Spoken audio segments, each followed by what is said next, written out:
오늘 제가 여러분께 들려드릴 이야기는 정말 가슴 아프면서도 동시에 우리에게 큰 교훈을 주는 이야기입니다. 서울 망원시장에서 40년 넘게 떡볶이 가게를 운영해온 박순자 할머니의 이야기입니다. 순자 할머니는 올해 72살이셨습니다. 남편을 일찍 여의고 혼자 힘으로 떡볶이 가게 하나로 세 자녀를 키워냈습니다. 그날도 순자 할머니는 새벽 5시에 일어나셨습니다. 무릎이 시큰거리고 허리가 아팠지만 가게 문을 열어야 했습니다. 40년 동안 단 하루도 쉬지 않았던 그 가게였습니다. 에휴, 오늘도 또 하루네. 할머니는 셔터를 올리며 중얼거리셨습니다. 요즘 들어 부쩍 힘이 드셨습니다. 나이가 나이인지라 체력도 예전 같지 않았고 무엇보다 마음이 무거웠습니다. 둘째 아들 민수 때문이었습니다.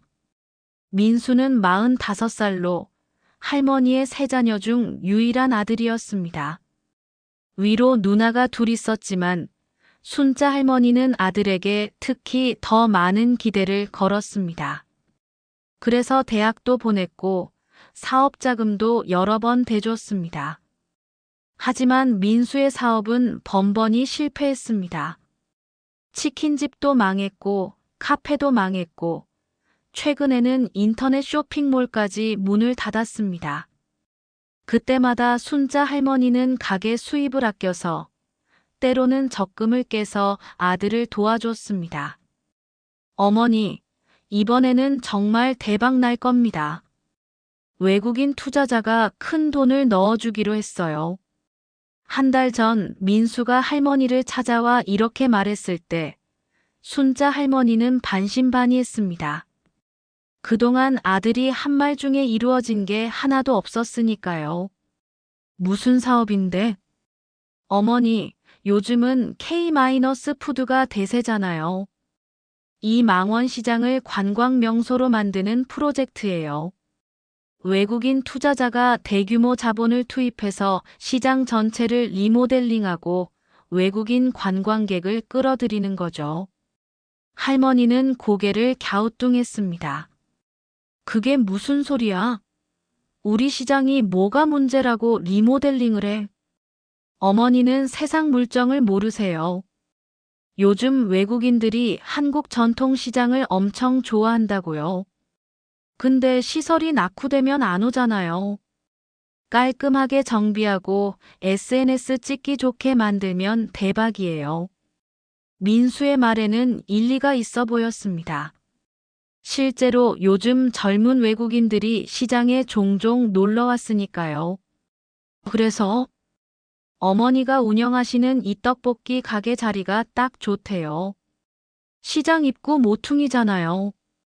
여기를 카페 겸 관광 안내소로 만들면 좋을 것 같다고 하시더라고요. 순자 할머니는 깜짝 놀랐습니다. 뭐? 내 가게를? 어머니, 나이도 있으시고 이제 좀 쉬셔야죠. 제가 투자자한테 가게를 넘기는 대신 권리금이랑 보상금을 받아낼 수 있어요. 그 돈으로 편하게 사시고 저는 새 사업 시작하고 다 좋잖아요. 할머니의 얼굴이 굳었습니다. 야, 박민수. 이 가게가 뭔 줄 아니? 이게 너희 셋을 키운 가게야. 내 대학 등록금도 내 사업 자금도 다 이 가게에서 나온 거라고. 그러니까요, 어머니. 그동안 고생 많이 하셨잖아요. 이제 그만하셔도 돼요. 제가 다 알아서 할게요. 민수의 태도가 이상했습니다. 평소에는 소극적이고 우유부단했던 아들이 이번에는 유난히 적극적이었습니다. 아니야. 난 이 가게 안 팔아. 죽을 때까지 여기서 장사할 거야. 할머니가 단호하게 말하자 민수의 표정이 일그러졌습니다. 어머니, 고집 좀 그만 부리세요. 요즘 시대에 누가 이런 낡은 가게에서 떡볶이를 사 먹어요? 곧 다 망할 건데 지금 팔 수 있을 때 파는 게 낫잖아요. 뭐? 이놈아, 내가 지금 뭐라고 한 거야? 순자 할머니의 목소리가 떨렸습니다. 분노보다는 슬픔이 더 컸습니다. 민수는 더 이상 말하지 않고 자리에서 일어났습니다. 어머니가 안 들어주시면 어쩔 수 없죠. 그럼 저는 갈게요. 그날 이후로 민수는 연락이 뜸했습니다. 할머니는 마음이 무거웠지만 그래도 아들이 포기했겠거니 생각했습니다. 하지만 오늘 아침 할머니는 이상한 광경을 목격했습니다. 가게 셔터를 열고 안으로 들어가는데 누군가 가게 앞에 서 있었습니다. 정장을 입은 외국인 남자 한 명과 그 옆에 서 있는 민수였습니다. 야, 박민수. 여기서 뭐 하는 거야? 민수가 화들짝 놀라며 뒤돌아봤습니다. 어머니. 이게... 외국인 남자가 유창한 한국말로 인사했습니다. 안녕하세요, 사장님. 저는 제이슨이라고 합니다. 미국에서 온 투자자입니다. 순자 할머니는 경계의 눈빛으로 그들을 바라봤습니다. 무슨 일이십니까? 제이슨이 웃으며 말했습니다. 아드님께서 저희 프로젝트에 관심을 보이셔서요. 이 가게 자리가 정말 좋더라고요. 한번 둘러보고 싶어서 왔습니다. 내가 안 판다고 했잖아요. 할머니가 소리쳤습니다. 주변 상인들이 하나둘 고개를 돌려 이쪽을 쳐다봤습니다. 민수가 당황하며 할머니의 팔을 잡았습니다. 어머니, 진정하세요. 그냥 둘러보는 것뿐이에요. 둘러보는 게 어딨어. 당장 나가. 할머니가 소리치자 제이슨은 겸연쩍게 웃으며 명함을 내밀었습니다. 사장님, 너무 흥분하지 마세요. 저희는 좋은 조건으로 제안하고 싶을 뿐입니다. 한번 생각해 보시고 연락 주세요. 할머니는 그 명함을 받지 않았습니다. 제이슨과 민수는 결국 그 자리를 떠났습니다. 가게 안으로 들어온 할머니는 주저앉아 한숨을 내쉬었습니다. 이게 무슨 일이야? 그때 옆 가게에서 야채를 팔고 있는 김 사장님이 들어왔습니다. 순자 씨, 무슨 일이야? 아까 소리가 들리던데. 할머니는 김 사장님에게 상황을 설명했습니다. 김 사장님은 고개를 저으며 혀를 찼습니다. 에휴, 요즘 그런 사람들 많아. 외국인 투자자랍시고 와서 시장 상인들 속이는 거야. 권리금 준다고 해놓고 나중에는 쥐꼬리만큼 주고 쫓아내더라고. 정말요? 그럼. 저번에 동대문 시장에서도 그런 일 있었어. 투자자한테 속아서 가게 넘긴 사람들, 나중에 보상금도 제대로 못 받고 쫓겨났어. 할머니의 얼굴이 창백해졌습니다. 그럼 우리 민수가 순자 씨 아들이 그런 사람들한테 속은 거 아니야? 아니면 김 사장님은 말을 흐렸습니다. 하지만 할머니는 그 말의 의미를 알았습니다. 아니면 민수가 공모한 거 아니냐는 뜻이었습니다. 설마 우리 민수가 그럴 리가. 할머니는 믿고 싶지 않았습니다. 하지만 마음 한구석에서는 불안이 커져갔습니다. 그날 저녁 할머니는 딸들에게 전화를 걸었습니다. 첫째 딸 미선과 둘째 딸 미정이었습니다. 미선은 경기도 일산에서 남편과 함께 작은 음식점을 운영하고 있었고, 미정은 부산에서 간호사로 일하고 있었습니다. 엄마, 무슨 일이세요? 미선의 목소리가 들렸습니다. 순자 할머니는 오늘 있었던 일을 설명했습니다. 미선은 한숨을 내쉬었습니다. 엄마, 민수 오빠가 또 이상한 짓 하는 거 아니에요? 맨날 사기꾼들한테 속아 넘어가잖아요. 그래도 설마 자기 엄마 가게를. 엄마는 너무 오빠만 믿어요. 오빠가 그동안 엄마한테 얼마나 손 벌렸는데요. 이제는 가게까지 뺏으려고 하는 거잖아요. 할머니는 가슴이 무너지는 것 같았습니다. 미선아, 그래도 오빠는 내 오빠야. 그렇게까지 말하지 마. 에휴, 엄마. 제발 오빠 말 듣지 마세요. 그 가게는 엄마 거예요. 전화를 끊고 할머니는 한참을 멍하니 앉아 있었습니다. 그날 밤, 순자 할머니는 잠을 이룰 수 없었습니다. 아들에 대한 걱정, 분노, 슬픔이 뒤섞여 있었습니다. 내가 뭘 잘못한 걸까? 할머니는 천장을 바라보며 눈물을 흘렸습니다. 마이너스 마이너스 마이너스. 다음 날 할머니는 평소처럼 가게 문을 열었습니다. 하지만 마음은 무겁기만 했습니다. 점심시간이 되자 단골 손님들이 하나둘 찾아왔습니다. 할머니, 떡볶이 2인분이요. 네, 알겠습니다. 할머니는 떡볶이를 끓이며 억지로 미소를 지었습니다. 손님들에게 걱정을 끼치고 싶지 않았습니다. 그때 가게 문이 열리며 민수가 들어왔습니다. 그리고 그 뒤로 제이슨과 또 다른 남자 한 명이 따라 들어왔습니다. 어머니, 잠깐 시간 좀 내주세요. 민수의 말투는 정중했지만 어딘가 강압적이었습니다. 할머니는 떡볶이 국자를 내려놓고 그들을 바라봤습니다. 무슨 일이냐? 제이슨이 서류 뭉치를 꺼내며 말했습니다. 사장님, 저희가 정식으로 제안서를 준비했습니다. 이 가게에 대한 권리금과 보상금으로 총 3억 원을 드리겠습니다. 3억. 할머니는 눈이 휘둥그레졌습니다. 40년 동안 가게를 운영했지만 3억이라는 돈은 상상도 못 해본 금액이었습니다. 네, 3억입니다. 그리고 이 돈은 전액 현금으로 드립니다. 사장님은 그냥 편하게 은퇴하시면 됩니다. 옆에 있던 또 다른 남자가 덧붙였습니다. 저는 변호사 이진호라고 합니다. 계약서는 제가 직접 작성했으니 법적으로 문제 없습니다. 지금 여기 서명만 하시면 바로 계약금 5천만 원을 드립니다. 할머니는 서류를 내려다봤습니다. 빼곡하게 적힌 한자와 법률 용어들이 눈에 들어왔습니다. 할머니는 글을 읽을 줄은 알았지만 이런 어려운 문서는 이해하기 힘들었습니다.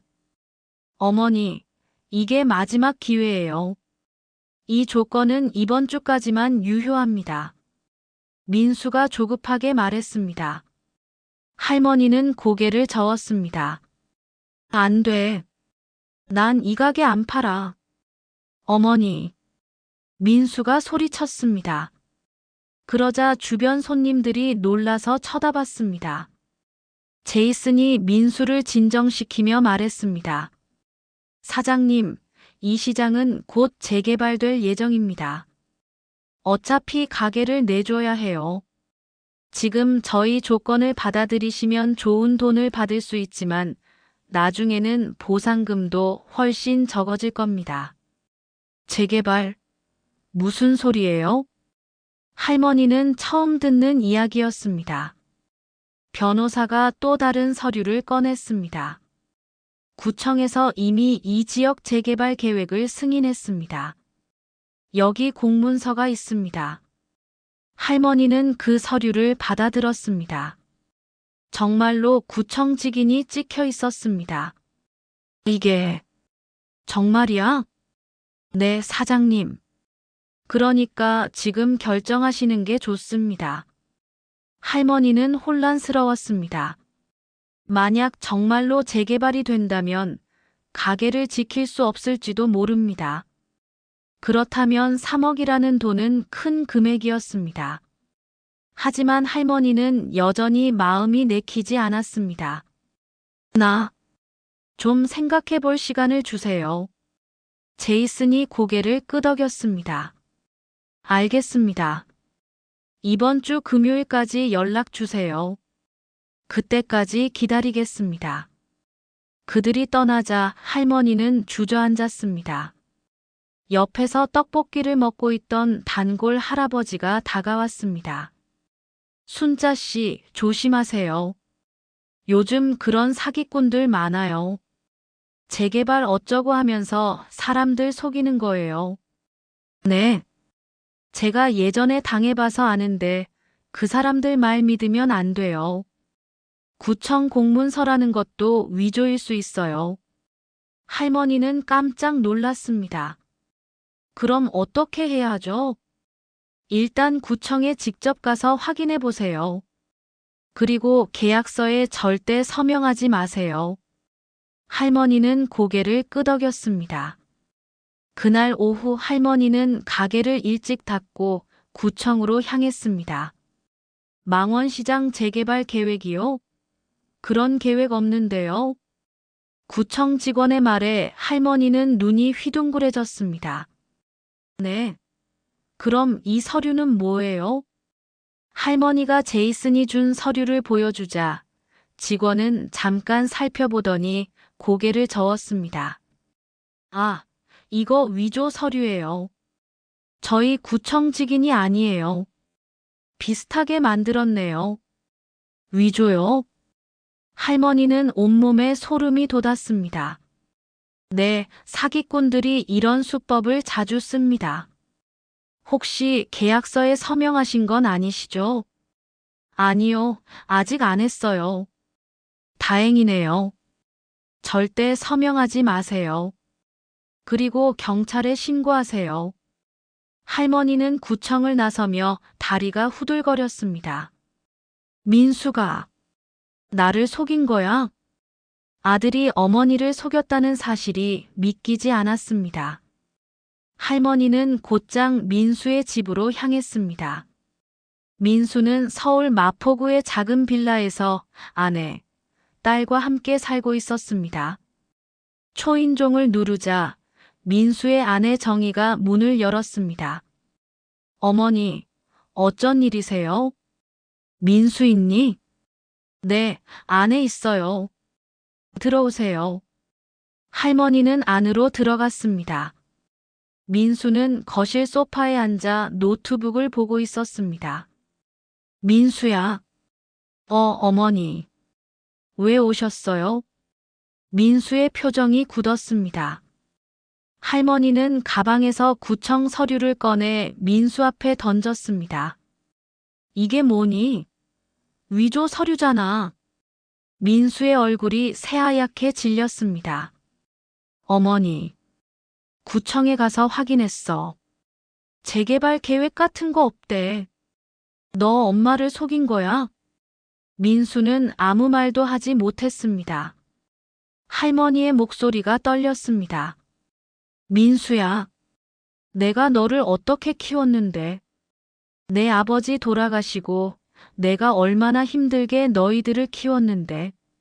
넌 이렇게 엄마를 배신하는 거니? 어머니, 그게 아니라. 그럼 뭐가 달라? 너 그 외국인들한테 돈 받기로 한 거지. 엄마 가게 팔아넘기고 수수료 받기로 한 거 아니야? 민수는 고개를 숙였습니다. 그 모습이 곧 인정하는 것이었습니다. 할머니는 주저앉으며 울음을 터뜨렸습니다. 으아, 내가 뭘 잘못했길래. 내가 뭘 잘못했길래. 옆에서 지켜보던 정희가 다가와 민수를 노려봤습니다. 당신, 정말 그런 거예요? 어머니를 속인 거예요? 민수는 변명했습니다. 여보, 나도 어쩔 수 없었어. 우리 빚이 얼마인지 알아? 2억이야, 2억. 이대로 가면 우리 파산이야. 그 투자자들이 나한테 5천만 원을 주기로 했어. 그 돈으로 빚 좀 갚고 새 출발하려고 했던 거야. 그렇다고 어머니를 속여요? 어머니는 어차피 가게 팔 생각이 없잖아. 그럼 우리는 어떻게 되는데? 우리 딸 대학 등록금은 어떻게 내? 민수의 목소리가 커졌습니다. 할머니는 고개를 들어 아들을 바라봤습니다. 민수야, 엄마한테 말했으면 도와줬을 거 아니야. 왜 이렇게 엄마를 속이고? 어머니가 도와주신다고요? 어머니가 가진 돈이 뭐가 있어요?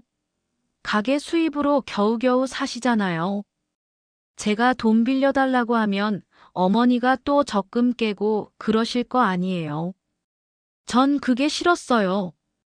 할머니는 가슴이 무너지는 것 같았습니다. 그래. 엄마가 가난해서 미안하다. 엄마가 돈이 없어서 미안하다. 할머니는 자리에서 일어났습니다. 이제 엄마 얼굴 보지 마. 너 같은 자식. 난 없어. 할머니는 비틀거리며 집을 나섰습니다. 뒤에서 정희가 불렀지만 할머니는 뒤돌아보지 않았습니다. 그날 밤 할머니는 가게 안에서 혼자 앉아 있었습니다. 눈물이 멈추지 않았습니다. 내가 아들을 잘못 키운 걸까? 그때 가게 문이 열렸습니다. 옆 가게 김 사장님이었습니다. 순자 씨, 아직도 여기 있어? 집에 안 가고? 할머니는 눈물을 닦으며 고개를 저었습니다. 집에 가도 혼자예요. 그냥 여기가 더 편해요. 김 사장님은 할머니 옆에 앉았습니다. 무슨 일 있어? 아까부터 우는 것 같던데. 할머니는 더 이상 참을 수 없었습니다. 오늘 있었던 일을 모두 털어놨습니다. 김 사장님은 한숨을 내쉬었습니다.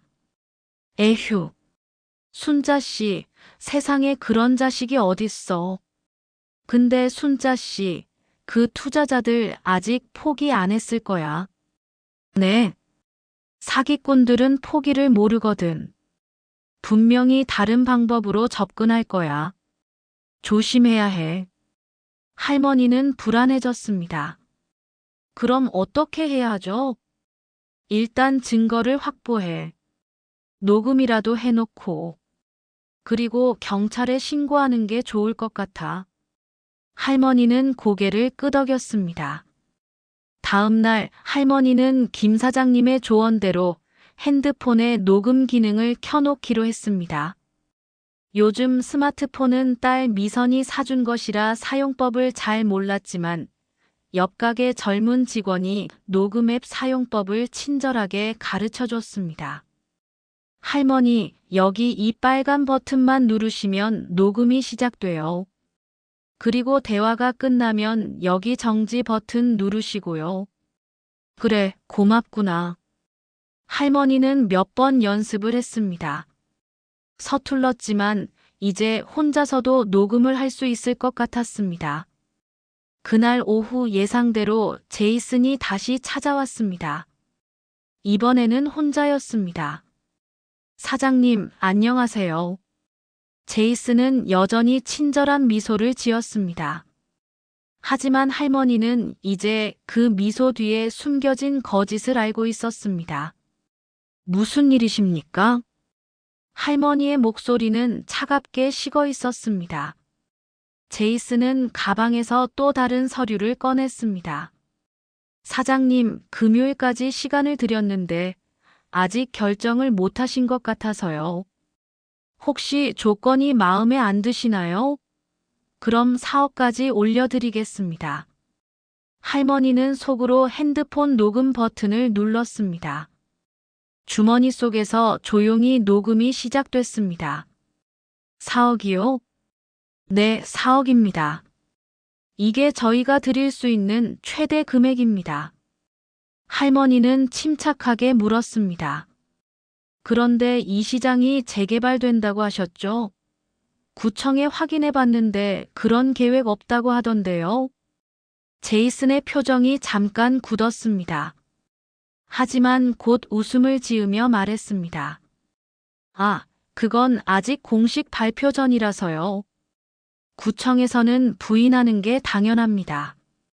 하지만 내부적으로는 이미 다 결정됐어요. 그럼 증거를 보여주세요. 증거요? 네, 재개발 계획서나 회의록 같은 거요. 당신들이 준 서류는 위조라던데요. 제이슨의 얼굴이 일그러졌습니다. 사장님, 누가 그런 말씀을 하시던가요? 구청 직원이요. 그 서류에 찍힌 직인이 가짜래요. 제이슨은 잠시 침묵했습니다. 그러더니 표정을 바꿔 진지하게 말했습니다. 사장님, 솔직히 말씀드리죠. 재개발은 핑계였어요. 우리가 진짜 원하는 건 이 자리예요. 이 자리에 카페를 열면 대박이 날 게 뻔해요. 외국인 관광객들이 줄을 설 거예요. 그래서 거짓말로 나를 속인 거예요? 속인 게 아니라 사업이죠. 사장님도 장사하시니까 아시잖아요. 장사는 타이밍이에요. 지금 이 자리를 우리한테 넘기시면 4억을 드리는 거예요. 거절하시면 나중에 후회하실 거예요. 할머니는 조용히 물었습니다. 그럼 우리 아들 민수는요? 민수한테는 얼마를 주기로 했어요? 제이슨이 당황하며 말했습니다. 그건 민수 씨와 저희 사이의 계약이라. 얼마요? 5천만 원. 제이슨은 대답하지 않았습니다. 그 침묵이 곧 인정이었습니다. 할머니는 쓴웃음을 지었습니다. 그래서 우리 아들을 꼬드긴 거군요. 빚에 쪼들리는 아들한테 돈을 미끼로 던져서 엄마를 배신하게 만든 거죠. 사장님, 오해하시는 것 같은데. 오해가 아니에요. 당신들은 사기꾼이에요. 할머니의 목소리가 커졌습니다. 주변 상인들이 하나둘 모여들기 시작했습니다. 제이슨은 황급히 가방을 챙겼습니다. 사장님, 진정하세요. 저희는 합법적으로. 합법? 위조 서류가 합법이에요? 당장 나가세요. 다시는 여기 얼씬도 하지 마세요. 할머니가 소리치자 주변 상인들도 하나둘 동조했습니다. 그래, 나가. 사기꾼. 여기서 장사하는 사람들 건드리지 마. 제이슨은 결국 도망치듯 시장을 빠져나갔습니다. 순자 씨, 괜찮아요? 김 사장님이 다가와 물었습니다. 네. 녹음은 잘 됐어요.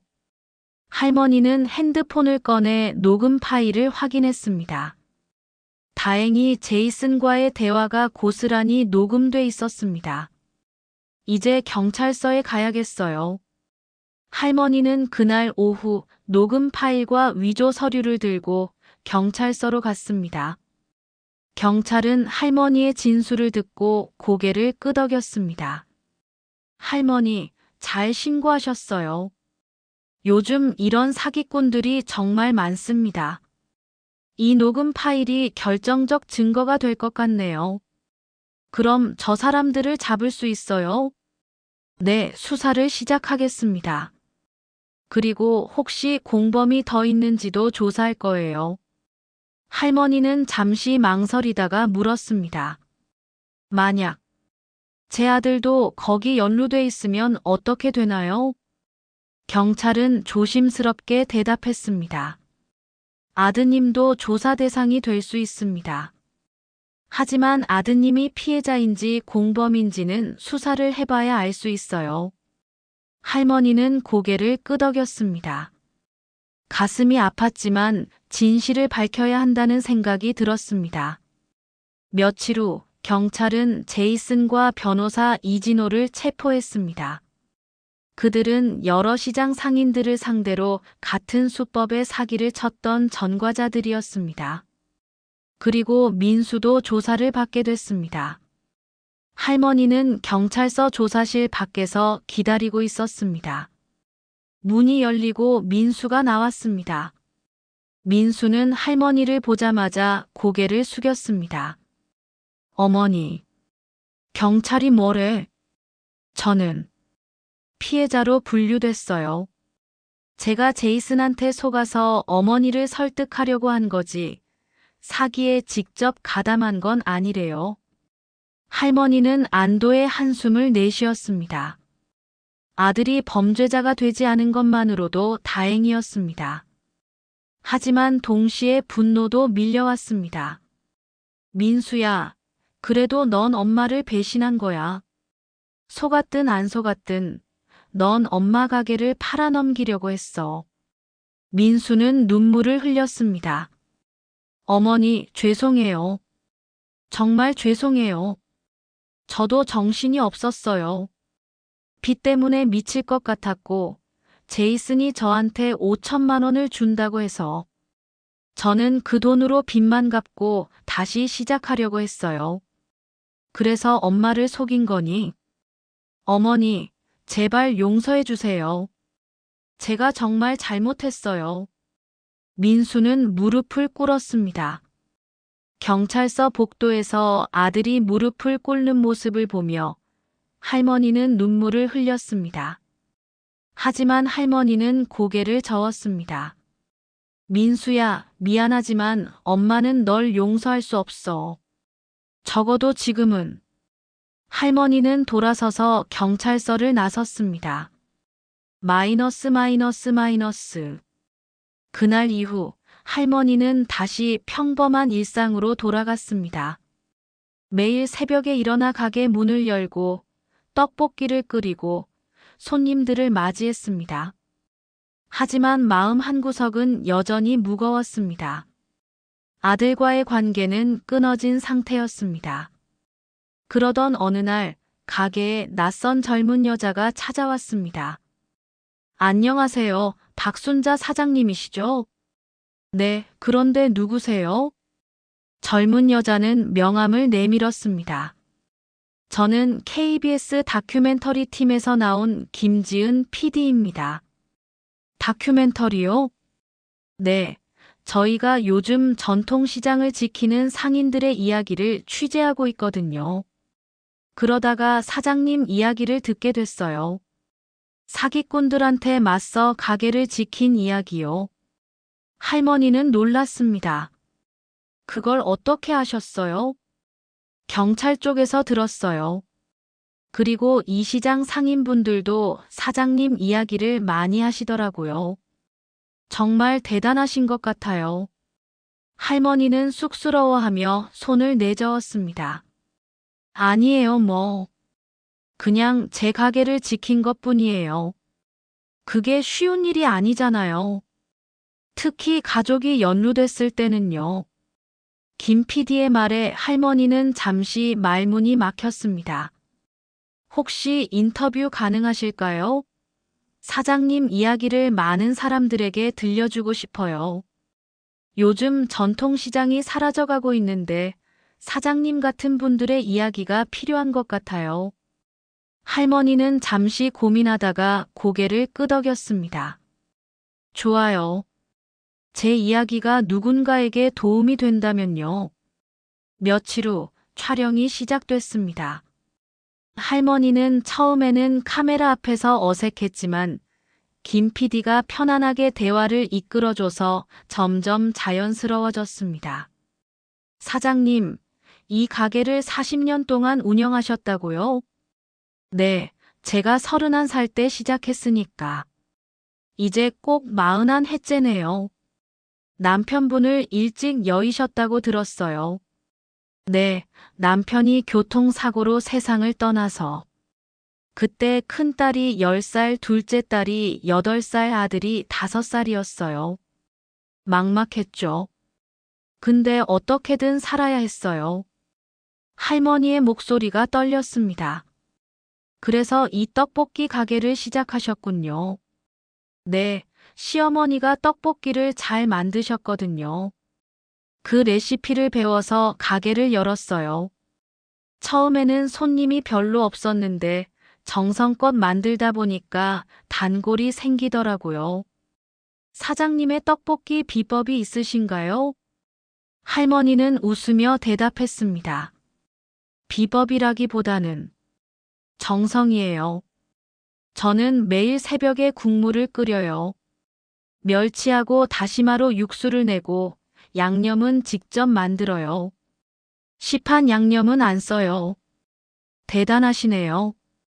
요즘은 편하게 시판 제품 쓰는 곳이 많은데. 그럼 맛이 달라져요.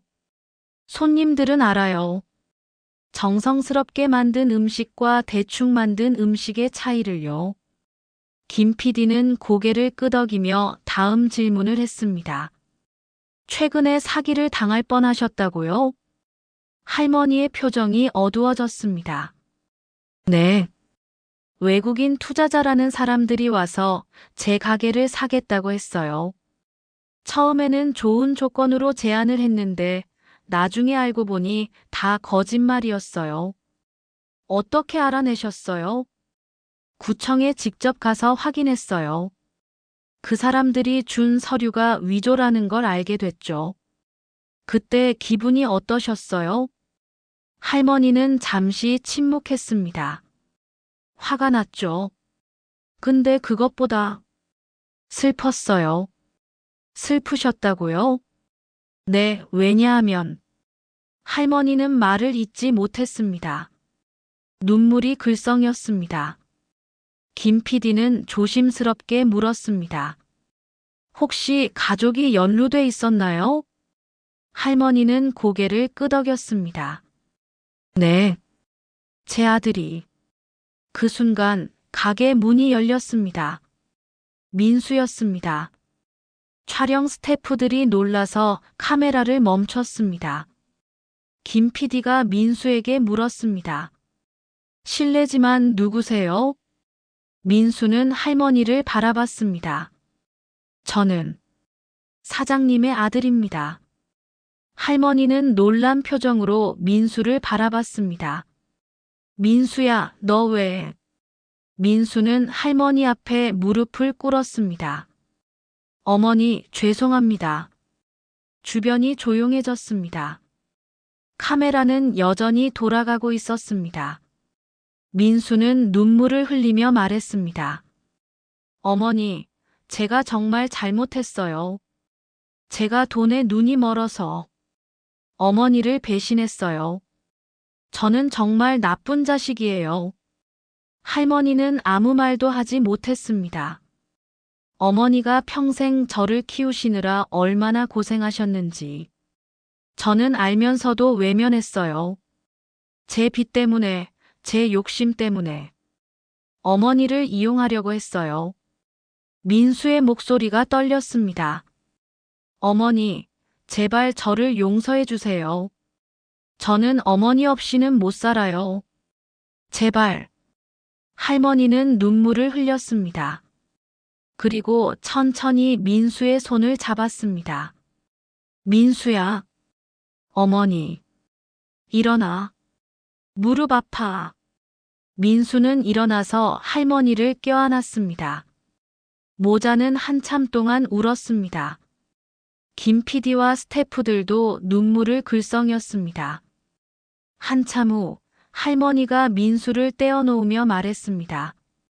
민수야, 엄마는 내가 미웠어. 정말 미웠어. 근데 엄마는 너를 포기할 수 없더라.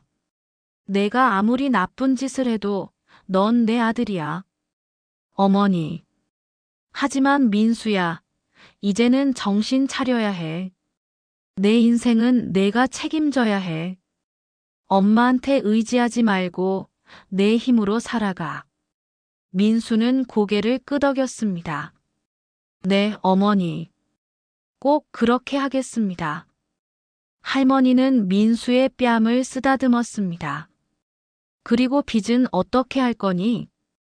제가 알아서 할게요.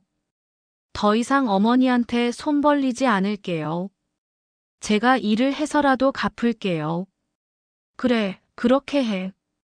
천천히라도 내 힘으로 갚아. 민수는 눈물을 닦으며 할머니를 다시 한번 껴안았습니다. 마이너스 마이너스 마이너스. 그날 촬영은 예상치 못한 화해의 순간으로 마무리됐습니다. 김 PD는 할머니에게 말했습니다. 사장님, 오늘 정말 감동적인 장면을 담았어요. 이 이야기는 많은 사람들에게 희망을 줄 것 같아요. 그런가요? 네. 가족의 의미, 용서의 의미를 보여주는 이야기잖아요. 할머니는 쑥스러워하며 웃었습니다. 저는 그냥 엄마니까요.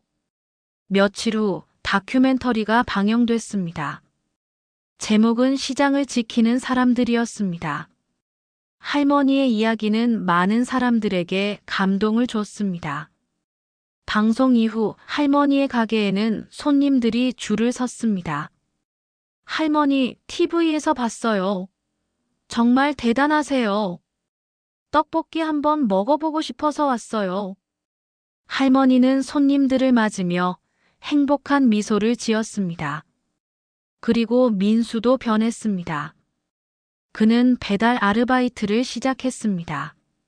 낮에는 배달을 하고 저녁에는 할머니 가게를 도왔습니다. 어머니, 떡 더 필요하세요? 응, 냉장고에서 한 봉지만 꺼내줘. 민수는 부지런히 움직였습니다. 예전과는 다른 모습이었습니다. 어느 날 할머니가 민수에게 물었습니다. 민수야, 힘들지 않니? 힘들죠. 근데 견딜만 해요. 제가 이만큼 고생하는 게 당연한 거잖아요. 할머니는 아들의 손을 잡았습니다. 민수야, 고맙다. 내가 이렇게 노력하는 모습 보니까 엄마가 정말 뿌듯해. 어머니, 제가 더 감사하죠. 저 같은 자식을 용서해 주셔서. 에이, 그만해. 이제 다 지난 일이야. 모자는 웃으며 함께 떡볶이를 끓였습니다. 마이너스 마이너스 마이너스. 그로부터 몇 달 후 할머니의 가게에 또 다른 손님이 찾아왔습니다. 할머니, 안녕하세요. 고등학생으로 보이는 여학생이었습니다. 어머, 넌 누구니? 저 대학생 봉사 동아리에서 왔어요. 저희가 전통시장 홍보 프로젝트를 하고 있거든요. 할머니 가게도 소개하고 싶어서요. 할머니는 놀랐습니다. 우리 가게를? 네. 할머니 이야기가 너무 감동적이었어요. 저희가 유튜브 채널에 영상도 올리고 SNS에도 홍보할 거예요. 그렇게 젊은이들의 도움으로 할머니의 가게는 더욱 유명해졌습니다. 어느 날 할머니는 가게 앞에 서서 시장 풍경을 바라봤습니다. 사람들이 오가고 상인들이 손님을 부르고 아이들이 뛰어노는 모습. 이게 바로 내가 지키고 싶었던 거야. 할머니는 미소를 지었습니다. 그때 뒤에서 누군가 불렀습니다. 할머니. 돌아보니 손녀 지은이었습니다. 민수의 딸이었습니다. 지은아, 왜 왔어? 할머니 보고 싶어서요. 그리고 떡볶이도 먹고 싶고요. 지은이는 할머니를 껴안았습니다. 할머니, 저 할머니가 정말 자랑스러워요. 우리 학교에서 다들 할머니 이야기 알아요. 그래. 에휴, 쑥스럽네. 할머니, 저도 나중에 할머니처럼 멋진 사람이 되고 싶어요. 할머니는 손녀의 머리를 쓰다듬었습니다. 지은아, 넌 이미 멋진 아이야. 그리고 할머니가 특별한 게 아니야. 그냥 포기하지 않은 것뿐이야. 포기하지 않은 거요? 응, 힘들어도 포기하지 않고 끝까지 내 것을 지키려고 노력한 거지. 그게 중요한 거야. 지은이는 고개를 끄덕였습니다. 그날 저녁 할머니는 가게 문을 닫으며 하늘을 올려다봤습니다. 여보, 당신 보고 있소? 우리 애들 이제 다 잘 크고 있소. 걱정 마시오. 할머니는 남편에게 말을 건넸습니다. 하늘에서 별이 반짝였습니다. 여러분, 오늘 이야기는 여기까지입니다. 박순자 할머니의 이야기 어떠셨나요? 할머니는 40년 동안 한결같이 그 자리를 지켰습니다. 사기꾼들의 유혹에도 아들의 배신에도 흔들리지 않고 자신의 가게를 지켜냈습니다. 하지만 할머니가 진짜 지킨 건 가게가 아니었습니다. 바로 가족이었습니다. 할머니는 아들을 용서했습니다. 아들이 잘못을 저질렀지만 그래도 그는 할머니의 아들이었습니다. 피는 물보다 진하다고 하지만 진짜 가족은 피가 아니라 사랑으로 이어진 관계입니다. 할머니는 아들에게 두 번째 기회를 줬습니다. 그리고 아들은 그 기회를 놓치지 않았습니다. 열심히 일하고 빚을 갚고 어머니를 도우며 새로운 삶을 시작했습니다. 여러분, 생각해 보세요. 우리 주변에도 순자 할머니 같은 분들이 많지 않습니까? 전통시장에서, 골목 구멍가게에서, 작은 식당에서 묵묵히 자기 자리를 지키며 살아가시는 분들 말입니다. 그분들은 화려하지 않습니다. TV에 나오지도 않고 유명하지도 않습니다. 하지만 그분들이야말로 우리 사회의 진짜 기둥입니다. 순자 할머니는 40년 동안 떡볶이 하나로 세 자녀를 키웠습니다. 대학도 보내고 결혼도 시켰습니다. 그 과정이 얼마나 힘들었겠습니까? 새벽 5시에 일어나 장을 보고 국물을 끓이고 하루 종일 서서 일하고 밤늦게 정리하고 365일, 40년 동안 말입니다. 무릎도 아프고 허리도 아프고 손가락 관절도 아팠을 겁니다. 하지만 할머니는 멈추지 않았습니다. 왜냐하면 자식들이 있었으니까요. 그런데 그 자식 중 하나가 할머니를 배신했습니다. 여러분, 순자 할머니의 심정이 어땠을까요? 아마도 세상이 무너지는 것 같았을 겁니다. 내가 평생을 바쳐 키운 아들이 나를 속이고 내 가게를 빼앗으려 했으니까요. 보통 사람 같았으면 아들을 영원히 용서하지 못했을 겁니다. 아들과의 관계를 끊어버렸을 겁니다. 하지만 순자 할머니는 달랐습니다. 할머니는 아들이 잘못했다는 걸 알았습니다. 하지만 동시에 아들이 왜 그런 선택을 했는지도 이해했습니다. 민수는 빚에 쪼들리고 있었습니다. 사업은 계속 실패했고 가족을 책임져야 한다는 압박감에 시달렸습니다. 그런 상황에서 사기꾼들이 달콤한 제안을 했을 때 민수는 유혹에 넘어간 겁니다. 물론 그게 민수의 잘못을 정당화하지는 못합니다. 하지만 할머니는 아들의 입장도 이해하려고 노력했습니다. 그리고 할머니는 선택했습니다. 용서를요. 쉽지 않은 선택이었을 겁니다. 마음 한구석에서는 여전히 배신감과 분노가 남아 있었을 테니까요. 하지만 할머니는 알고 있었습니다. 용서하지 않으면 자신도 아들도 평생 그 상처 속에서 살아가야 한다는 걸요. 그래서 할머니는 아들을 용서했습니다. 그리고 아들에게 다시 시작할 기회를 줬습니다. 민수도 그 기회를 헛되이 하지 않았습니다. 배달 일을 시작하고 밤에는 어머니 가게를 도우며 천천히 빚을 갚아 나갔습니다. 쉽지 않았을 겁니다. 45살의 나이에 배달 일을 한다는 건 자존심 상하는 일이었을 테니까요. 하지만 민수는 견뎠습니다. 왜냐하면 어머니가 자신을 용서해줬고 다시 한번 기회를 줬으니까요. 여러분, 이게 바로 가족입니다. 가족은 완벽하지 않습니다.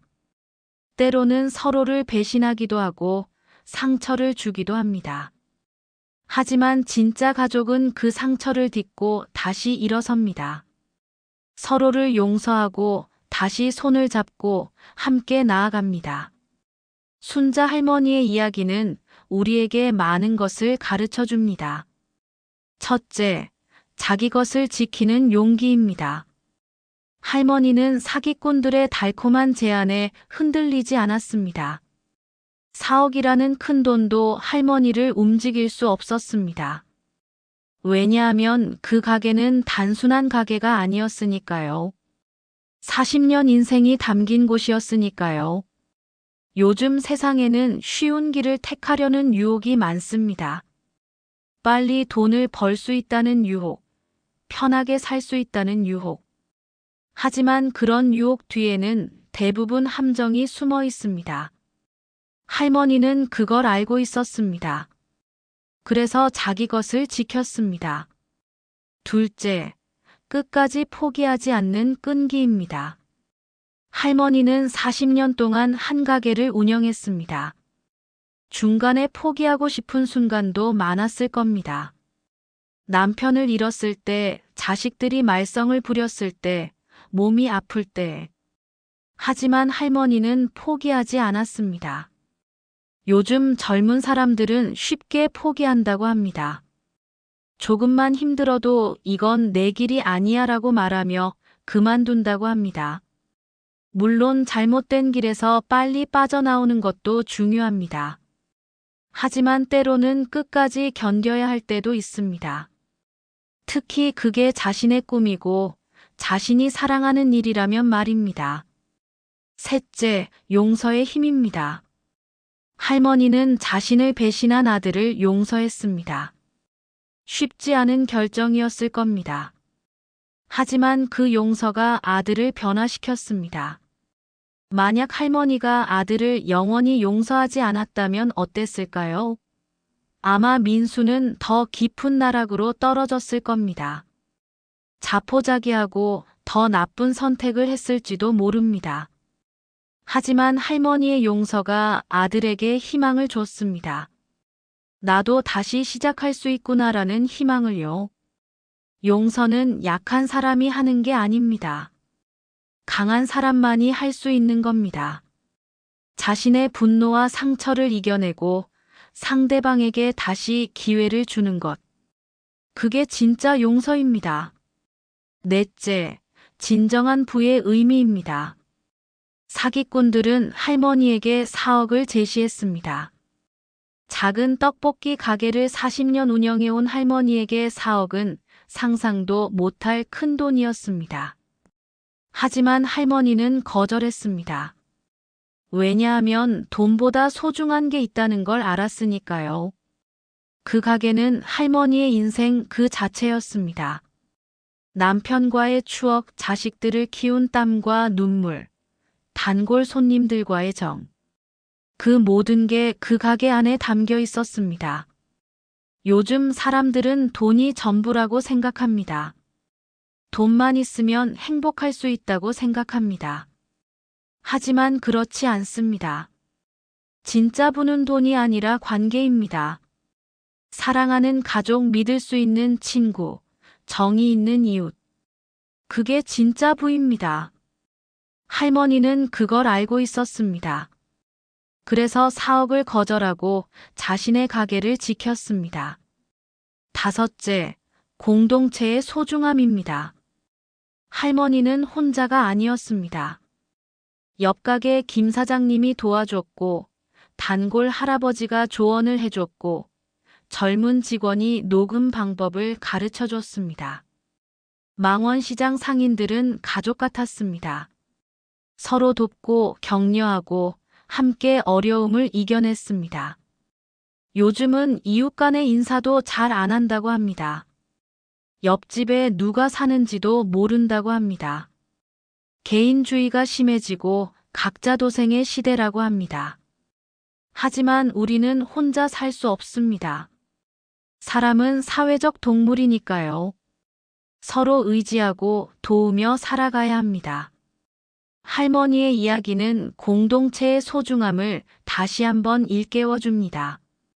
여러분, 사실 순자 할머니의 이야기는 특별한 이야기가 아닙니다.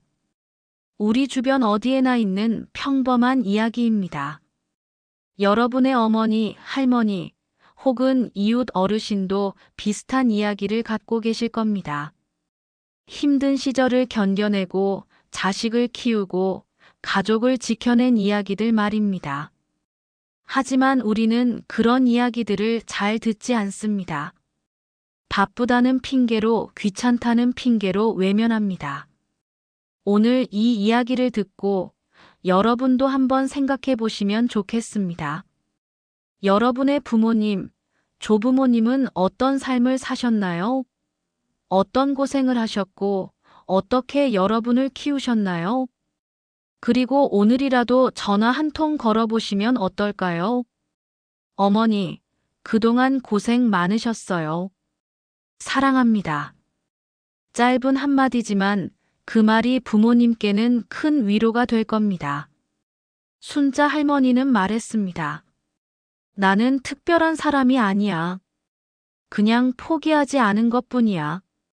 그렇습니다. 할머니는 포기하지 않았습니다. 힘들어도 배신당해도 상처받아도 끝까지 자기 자리를 지켰습니다. 그리고 결국 할머니는 승리했습니다. 사기꾼들을 물리쳤고 아들과 화해했고 가게를 지켜냈습니다. 더 중요한 건 할머니의 이야기가 많은 사람들에게 감동과 희망을 줬다는 겁니다. 다큐멘터리를 본 사람들, 유튜브 영상을 본 사람들, 그리고 오늘 이 이야기를 듣는 여러분, 모두가 순자 할머니의 이야기를 통해 무언가를 배웠을 겁니다. 용기를 배웠을 수도 있고, 끈기를 배웠을 수도 있고, 용서를 배웠을 수도 있습니다. 그게 바로 이야기의 힘입니다. 한 사람의 이야기가 수많은 사람들에게 영향을 미칩니다. 그리고 그 영향은 또 다른 이야기를 만들어냅니다. 여러분도 각자의 이야기를 갖고 계실 겁니다. 힘든 시절을 이겨낸 이야기, 사랑하는 사람을 지켜낸 이야기, 꿈을 이룬 이야기. 그 이야기들을 나눠주세요. 가족에게, 친구에게, 이웃에게. 여러분의 이야기가 누군가에게는 큰 힘이 될 수 있습니다. 자, 그럼 이제 순자 할머니의 근황을 좀 더 들려드릴까요? 할머니의 가게는 이제 망원시장에서 가장 유명한 가게가 됐습니다. 주말이면 줄을 서야 할 정도입니다. 외국인 관광객들도 많이 찾아옵니다. 한국의 전통 떡볶이를 먹을 수 있는 곳이라고 소문이 났거든요. 할머니는 여전히 새벽 5시에 일어나 가게 문을 엽니다. 나이가 들어 예전만큼 체력이 좋지는 않지만 그래도 할머니는 행복합니다. 민수는 이제 할머니의 든든한 조력자가 됐습니다. 낮에는 배달 일을 하고 저녁에는 가게를 도와줍니다. 주말에는 하루 종일 가게에서 일합니다. 민수의 빚도 많이 줄었습니다. 2억이었던 빚이 이제 5천만 원 정도 남았습니다. 2년 안에 다 갚을 수 있을 것 같다고 합니다. 민수는 말했습니다. 어머니, 제가 빚을 다 갚으면 이 가게를 물려받고 싶어요. 어머니의 떡볶이 레시피를 이어가고 싶어요. 할머니는 눈물을 글썽이며 대답했습니다. 그래, 그렇게 해라.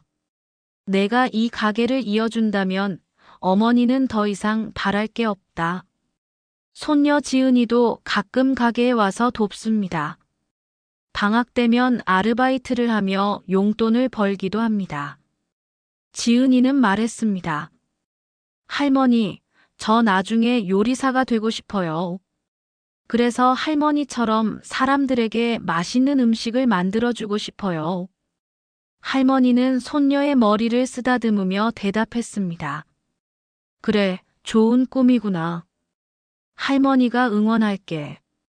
큰딸 미선과 둘째 딸 미정도 자주 가게를 찾아옵니다. 일산과 부산에서 멀지만 한 달에 한 번씩은 꼭 어머니를 뵙습니다. 어머니, 건강하세요? 그럼, 어머니가 아직 팔팔하다. 할머니는 밝게 웃습니다. 가족이 모두 모이는 날이면 할머니는 큰 냄비에 떡볶이를 끓입니다. 온 가족이 둘러앉아 떡볶이를 먹으며 웃고 떠듭니다. 그 모습을 보며 할머니는 생각합니다. 이게 바로 내가 원했던 거야. 돈도 좋고 명예도 좋지만 가족이 함께하는 게 제일이야. 옆 가게 김 사장님은 말했습니다. 순자 씨, 당신 복 받을 거야. 그렇게 착하게 살았는데 복을 안 받으면 하늘이 무너지지. 할머니는 웃으며 대답했습니다. 나는 이미 충분히 복을 받았어. 건강한 자식들, 예쁜 손주들, 그리고 이 가게. 이것만으로도 난 부자야. 정말 그렇습니다. 할머니는 진정한 부자였습니다. 여러분, 이제 정말로 이야기를 마무리할 시간입니다. 오늘 제가 들려드린 박순자 할머니의 이야기, 여러분 가슴에 남으셨나요? 할머니는 특별한 능력이 있었던 게 아닙니다. 대단한 재능이 있었던 것도 아닙니다. 그저 평범한 사람이었습니다. 하지만 평범한 사람도 위대해질 수 있다는 걸 할머니가 보여줬습니다. 포기하지 않는 용기, 끝까지 버티는 끈기, 상처를 딛고 일어서는 강인함, 그리고 사랑하는 사람을 용서하는 너그러움. 이 모든 게 할머니를 위대하게 만들었습니다. 여러분도 할 수 있습니다. 여러분도 각자의 자리에서 각자의 방식대로 위대한 삶을 살 수 있습니다. 중요한 건 포기하지 않는 겁니다. 힘들어도 외로워도 배신당해도 끝까지 자기 자리를 지키는 겁니다. 그리고 사랑하는 사람들을 지키는 겁니다. 가족을, 친구를, 이웃을. 돈이 전부가 아닙니다. 명예가 전부가 아닙니다. 진짜 중요한 건 사람입니다. 관계입니다. 사랑입니다. 순자 할머니는 그걸 알고 있었습니다. 그래서 사억을 거절하고 가게를 지켰습니다. 그래서 아들을 용서하고 다시 품에 안았습니다. 여러분도 오늘부터 한번 생각해 보세요. 내 인생에서 정말 소중한 건 뭘까? 내가 지켜야 할 건 뭘까? 그리고 그걸 지키기 위해 노력하세요. 포기하지 마세요. 힘들 때는 순자 할머니를 떠올리세요. 70대의 할머니도 사기꾼들과 맞서 싸워 이겼습니다. 여러분도 할 수 있습니다. 자, 이제 정말 마지막입니다. 오늘 이야기가 여러분에게 조금이나마 힘이 됐으면 좋겠습니다. 혹시 이 영상이 도움이 되셨다면 아래 좋아요 버튼을 꼭 눌러주세요. 그리고 구독도 부탁드립니다. 여러분의 좋아요와 구독이 저에게 큰 힘이 됩니다. 더 좋은 이야기로 여러분을 찾아뵙겠습니다. 그리고 댓글로 여러분의 생각도 나눠주세요. 여러분이라면 순자 할머니의 상황에서 어떻게 하셨을 것 같나요? 아들을 용서할 수 있으셨을까요? 아니면 끝까지 등을 돌리셨을까요? 그리고 여러분도 비슷한 경험이 있으신가요? 가족에게 배신당했지만 결국 용서한 경험이요? 혹은 반대로 용서하지 못해 후회하고 계신 일이 있으신가요? 댓글로 여러분의 이야기를 들려주세요. 서로의 이야기를 나누며 위로받고 힘을 얻을 수 있으면 좋겠습니다. 그리고 이 영상을 가족, 친구들과도 공유해 주세요. 특히 부모님, 조부모님께 보여드리면 좋을 것 같습니다. 공감하실 부분이 많으실 거예요. 오늘도 건강하시고 행복하세요. 다음에 또 좋은 이야기로 찾아뵙겠습니다. 감사합니다.